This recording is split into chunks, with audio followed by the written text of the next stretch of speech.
Do not get caught up in the position that you are in right now. So there was this individual that was in my master's program and then in medical school. And I remember him telling me about all the accolades he had, his MCAT score being in the top 100 percentile, whatever, and all these other stats, right? And in that moment, the only thing I just shared was that, like, hey, like, I was like, that's really great. I was like, unfortunately, with my MCAT, I didn't do so well. Like, I barely scratched the surface with 500, right?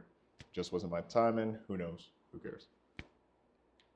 But the thing that was so funny was that in that moment, he made such a shift to identify why my MCAT was bad, why his MCAT was better, and why he's going to ultimately be a better physician overall. And I remember I laughed in this process because I was thinking, that, damn, we're both year ones, and at the end of the day, I made it to where you are without that MCAT. And you really should have realized that really it's always about the bigger picture. Like, what else do you have to bring to the table? You don't need to just be this stat sheet about, oh, I have the highest this, I have the highest that. At the end of the day, you're just here to become a physician. Point blank, period. It actually made me reflect on a video that I actually came across where this guy is a physician now, he's in residency, but he went to just a normal medical school, like whatever normal means to most people.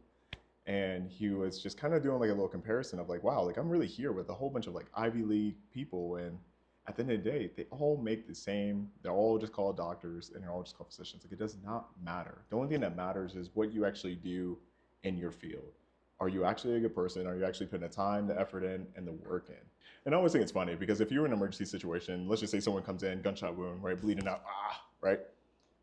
The last thing they're going to ask a physician is, where did you go to school? What was your MCAT?